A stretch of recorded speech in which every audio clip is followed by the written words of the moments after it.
क्या यार आज भी सी और सी प्लस सीख रहा है मशीन लर्निंग पर, डेटा साइंस पर सी सी प्लस तो आउटडेटेड हो चुका है। मशीन लर्निंग डेटा साइंस में फ्यूचर है। अगर डेटा साइंस सीख लेगा, मशीन लर्निंग सीख लेगा तो करोड़ों का पैकेज लगेगा, गूगल में प्लेसमेंट हो जाएगा, माइक्रोसॉफ्ट में प्लेसमेंट हो जाएगा। भाई ये कॉलेज है, स्कूल थोड़ी ना है जो रोज रोज क्लास अटेंड करना पड़ेगा। क्या तेरा बैक नहीं लगा? भाई बिना बैक के भी कभी इंजीनियरिंग कंप्लीट होती है। एक सच्चा इंजीनियर कभी बनेगा जब तेरा बैक लगेगा।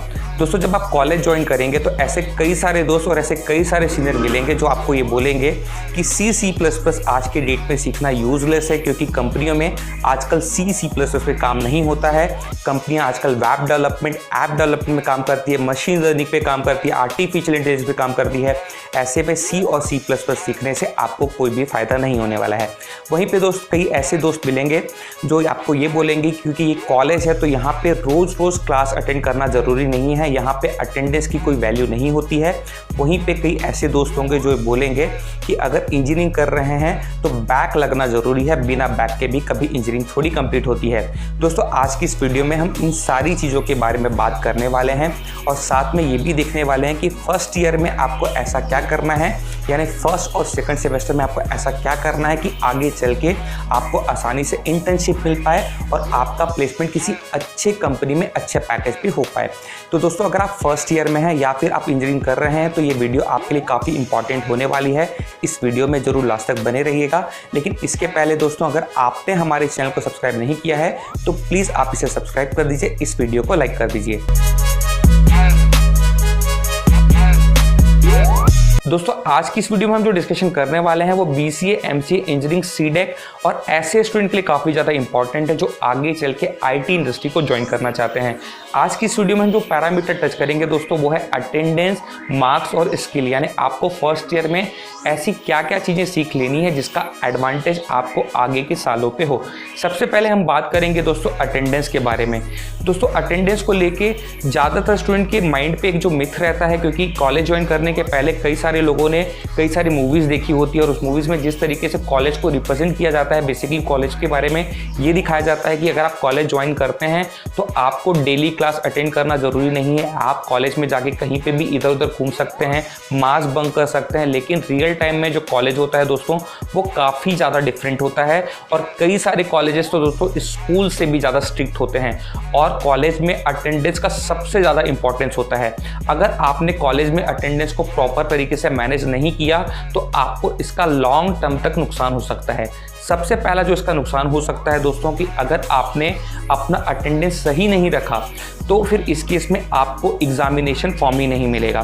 दोस्तों अगर आपका अटेंडेंस कम होता है तो कई सारे कॉलेजेस आपको एग्जामिनेशन फॉर्म ही नहीं देते हैं। अगर एग्जामिनेशन फॉर्म नहीं देंगे तो फिर आप एग्जाम पे ही नहीं बैठ पाओगे और आप एक साल फिर से पीछे हो जाओगे। कई सारे कॉलेजेस में 80 से 90% तक का अटेंडेंस कंपलसरी होता है, तभी आपको एग्जामिनेशन फॉर्म मिलता है। वहीं पे दोस्तों इसका जो दूसरा डिसएडवांटेज हो सकता है, क्योंकि दोस्तों कॉलेजेस में कई सारे मार्क्स आपको टीचर असेसमेंट और प्रैक्टिकल के बेसिस पे मिलते हैं और ये सारे मार्क्स आपको टीचर्स की ओर से दिए जाते हैं और ज़्यादातर टीचर ये देखते हैं कि आपने उनका कितना क्लास अटेंड किया है और उसी के बेसिस पे वो आपको मार्क्स देते हैं। ऐसे में दोस्तों अगर आपने अटेंडेंस को प्रॉपर मैनेज नहीं किया तो आपको लॉन्ग टर्म में इसका ये नुकसान होगा कि आपका जो परसेंटेज है वो कम हो जाएगा और आप कई सारी कंपनियों के लिए एलिजिबल ही नहीं हो पाओगे। तो दोस्तों अगर आप कोई और स्किल भी सीख रहे हो कॉलेज के साथ तो ऐसे में आपको कॉलेज बंक नहीं करना चाहिए, आपको उसे कॉलेज के साथ ही मैनेज करना चाहिए। आपको प्रॉपर कॉलेज अटेंड करना चाहिए और उसके साथ चीज़ों को सीखना चाहिए। तो अब तो हम लोगों ने बात कर ली दोस्तों अटेंडेंस के बारे में। अब हम बात करते हैं मार्क्स के बारे में कि कॉलेज टाइम पे मार्क्स का कितना ज़्यादा इंपॉर्टेंस होता है। दोस्तों आपको कई सारे ऐसे लोग मिलेंगे जो ये बोलेंगे कि कॉलेज टाइम पे मार्क्स का ज़्यादा इंपॉर्टेंस नहीं होता है बल्कि स्किल का ज़्यादा इंपॉर्टेंस होता है।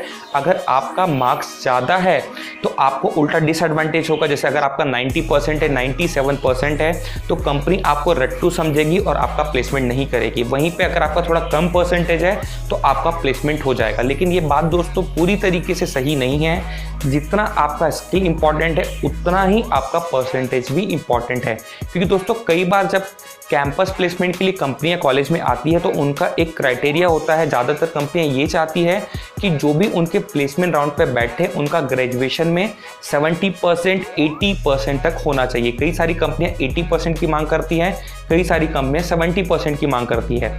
ऐसे में दोस्तों आपका स्किल काफ़ी अच्छा है, आप मशीन लर्निंग जानते हो, आपने कई सारे प्रोजेक्ट्स करके रखे हैं, लेकिन आपका जो परसेंटेज है वो लोअर साइड में है, आपका परसेंटेज कम है, तो आप उस प्लेसमेंट में बैठ ही नहीं पाओगे। तो उससे आप निकाल ही कैसे पाओगे। ऐसे में दोस्तों जितना आपको स्किल अच्छा रखना है उतना ही आपको अपना एकेडमिक्स परसेंटेज भी मेंटेन करके रखना है। आपको कोशिश करना है कि आप 75 से 85% तक अपना परसेंटेज मेंटेन करें ताकि आपको आगे ज़्यादा से ज़्यादा प्लेसमेंट में बैठने का मौका मिले। इसके अलावा दोस्तों अगर बात की जाए बैक की, तो कई सारे लोग का ये कहना है कि बिना बैक के इंजीनियरिंग कंप्लीट नहीं होती है।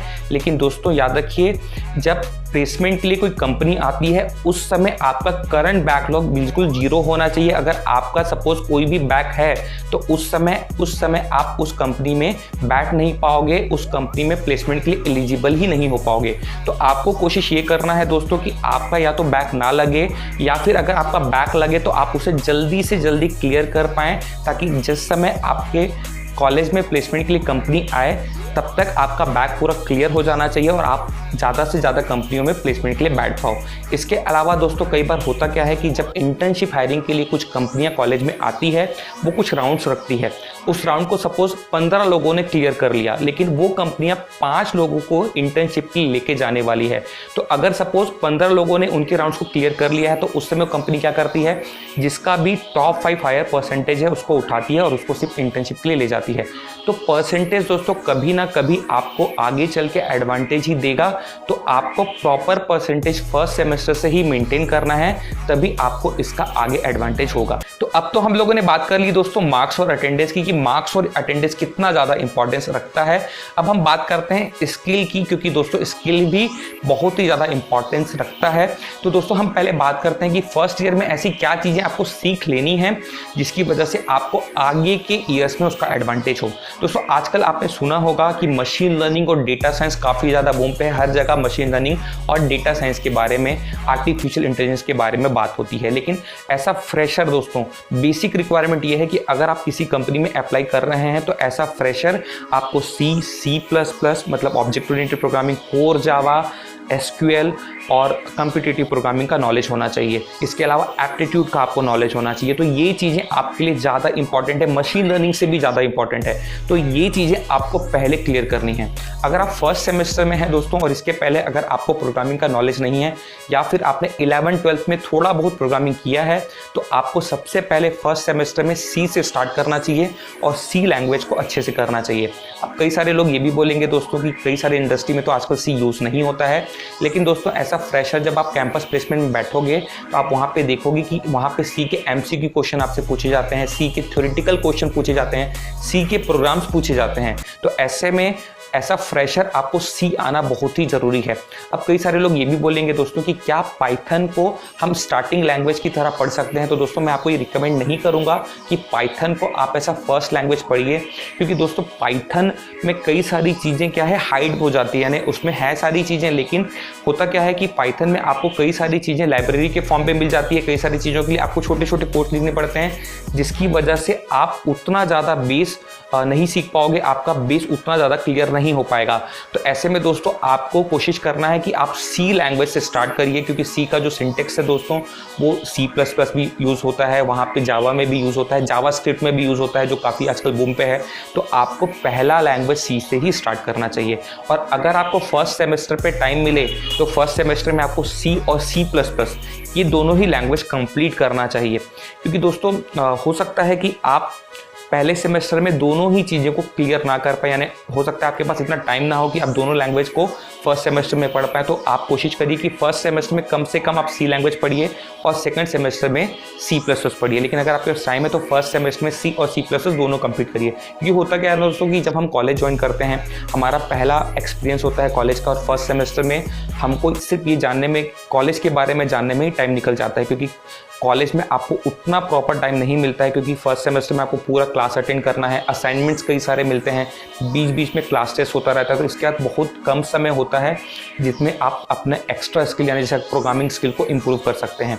तो ऐसे में दोस्तों आप सी ही पढ़िए फर्स्ट सेमेस्टर में, लेकिन उसे आप काफ़ी अच्छे से पढ़िए और टाइम मिले तब आप C++ पढ़िए। तो मैं आपको बता रहा था कि फर्स्ट सेमेस्टर में आपको क्या करना है, C और C++ पढ़ना है। इसके बाद सेकंड सेमेस्टर की अगर बात करें तो जैसे ही आप C++ पढ़ लेंगे, अब आपको सेकंड सेमेस्टर में सबसे पहले स्टार्ट कर देना है कॉम्पिटिटिव कोडिंग। इस पर बेसिकली होता क्या है दोस्तों कि जब आप सी लैंग्वेज पढ़ेंगे तो उस समय आपके पास बिल्कुल सीधे सीधे क्वेश्चन होते हैं कि आप प्राइम नंबर निकालो या 1 से 100 के बीच में प्राइम नंबर निकालो, तो आपको आसानी से पता रहता है कि क्या क्वेश्चन है और उसका क्या आंसर आपको लाना है। लेकिन कॉम्पिटिटिव कोडिंग में क्या रहता है दोस्तों, प्रोग्रामिंग यही रहता है जो आपने पढ़ा है, लेकिन उसमें कुछ पैराग्राफ्स लिखे रहते हैं। आपको पैराग्राफ पढ़ के समझना रहता है और समझने के बाद उसे प्रोग्रामिंग पे इम्प्लीमेंट करना रहता है। तो दोस्तों इसके लिए हैकर रैंक करके एक वेबसाइट है जिसका आप यूज़ कर सकते हैं, जहां पे आप अपने कॉम्पिटिटिव कोडिंग को स्टार्ट कर सकते हैं, क्योंकि वो बिगिनर फ्रेंडली है। और भी कई सारे ऐसे प्लेटफॉर्म है जहां से आप कॉम्पिटिटिव कोडिंग को स्टार्ट कर सकते हैं। लेकिन हैकर रैंक का एडवांटेज ये है दोस्तों कि ये बिगिनर फ्रेंडली है। ऐसे में अगर आपको कॉम्पिटिटिव कोडिंग का बहुत ज़्यादा नॉलेज नहीं है तो हैकर रैंक से अगर आप स्टार्ट करेंगे तो समझने में आपके लिए ज़्यादा आसान होगा। इसका लिंक मैं आपको डिस्क्रिप्शन पे दे दूंगा। कुछ इस तरीके का आपके सामने इंटरफेस आएगा और यहाँ पे आप देख सकते हैं जो प्रोग्राम दिया है दोस्तों, यहाँ पे कुछ पैराग्राफ लिखे हैं, कुछ कंडीशंस लिखे हैं, इसको समझ के आपको कोडिंग करनी होती है। तो इसी तरीके की हैबिट आपको कोडिंग की डालनी है, क्योंकि अगर आप सिर्फ नॉर्मल प्रोग्राम बना रहे हो तो जब प्लेसमेंट के लिए कंपनियाँ आएगी तो वो डायरेक्ट नॉर्मल प्रोग्राम नहीं देगी, वो इसी तरीके का कुछ पैराग्राफ दे देगी। आपको पढ़ के समझना रहेगा और उससे प्रोग्रामिंग पे इम्प्लीमेंट करना रहेगा। तो मैंने आपको बताया फर्स्ट सेमेस्टर में आपको C++ करना है, सेकंड सेमेस्टर के स्टार्ट में कॉम्पिटिटिव कोडिंग को स्टार्ट कर देना और साथ में स्टार्ट कर देना है दोस्तों डेटा स्ट्रक्चर। डेटा स्ट्रक्चर काफ़ी ज़्यादा इंपॉर्टेंट है दोस्तों। कोई भी बड़ी कंपनी या कोई भी छोटी कंपनी जो IT से बिलोंग करती है वो अपने राउंड में डेटा स्ट्रक्चर कहीं ना कहीं ज़रूर पूछती है। प्रोडक्ट बेस्ड कंपनी है तो दोस्तों डेटा स्ट्रक्चर काफ़ी ज़्यादा पूछती है। वहीं पे कई सारी सर्विस बेस्ड कंपनी जैसे TCS, विप्रो, ये डेटा स्ट्रक्चर की ज़्यादातर थ्योरी ही पूछती है, ये बहुत डेप्थ में आपसे डेटा स्ट्रक्चर के बारे में नहीं पूछती है। तो ज़्यादातर कंपनी को क्लियर करने के लिए आपको डेटा स्ट्रक्चर का अच्छा नॉलेज होना बहुत ही ज़रूरी है। इसका आपको थ्योरेटिकल नॉलेज भी होना चाहिए और सबसे इंपॉर्टेंट इसका इम्प्लीमेंटेशन भी आना चाहिए। यानी अगर आपने डेटा स्ट्रक्चर पढ़ा है तो उसका जो कोडिंग है वो आपको C या C++ या फिर किसी और लैंग्वेज जैसे जावा पे इम्प्लीमेंट करने आना चाहिए, तभी आपको आगे चल के इसका एडवांटेज होगा। तो दोस्तों आपको फर्स्ट ईयर में C++, डेटा स्ट्रक्चर और कॉम्पिटिटिव कोडिंग इस पे ज़्यादा ध्यान देना है, तभी आपको आगे के ईयर्स में एडवांटेज होगा। तो आई होप दोस्तों आपको ये वीडियो पसंद आई होगी।